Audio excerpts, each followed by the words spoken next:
कमलायतलोचन लोकपते विजयी भव वेङ्कटशैलपते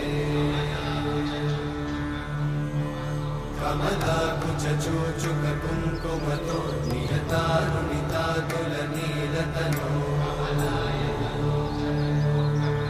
कमलायतलोचन लोकपते विजयी भव वेङ्कटशैलपते सचतुर्मुख षण्मुख पञ्चमुख प्रमुखाखिल दैवतमौलिमणे शरणागत वत्सल सारनिधे परिपालय मां वृषशैलपते अधिवेलतया तव दुर्विषहैरनुवेलकृतैरपराधशतैः हरितं त्वरितं वृषशैलपते वरया कृपया परिपाहि हरे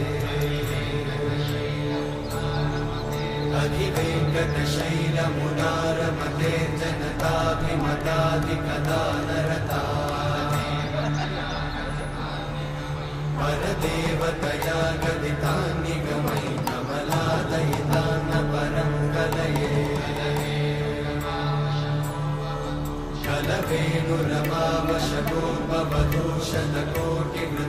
कलवेणुरमावशतोपवधूषणकोटिवृतात्स्मरकोटिसमा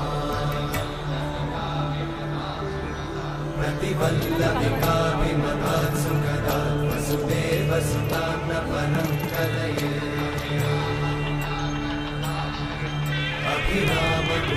अभिरामगुणाकरदाशरथे जगदेकजगोद्धरतीरमते रघुनायक नाम रमेश विभो वरदो भवदेव दयाचलते अवनीतनया कमनीयकरं रजनीकरचारुमुखाम्बुरुहम्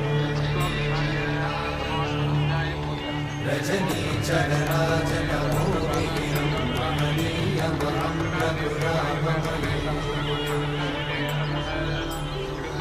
सुमुखं सुहृदं सुलभं सुखदं स्वनुजं च सुखाय ममोघशरम् अपहाय रघुत्वहमन्यमहं न कथञ्चन जातु भजे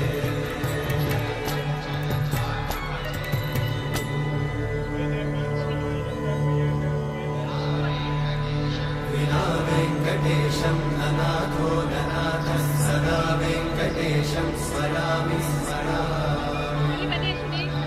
हरे वेङ्कटेशं प्रसीद प्रसीद प्रियं वेङ्कटेशं प्रयच्छ प्रयच्छ विना वेङ्कटेशं ननाथो ननाथः सदा वेङ्कटेशं स्मरामि स्मरामि हरे वेङ्कटेशं प्रसीद प्रसीद प्रियं वेङ्कटेशं प्रयच्छ प्रयच्छ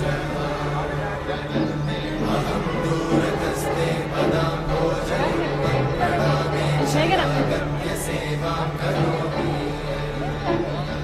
सकृत्सेवया नित्यसेवाफलं त्वं प्रयच्छ प्रयच्छ प्रभो वेङ्कटेश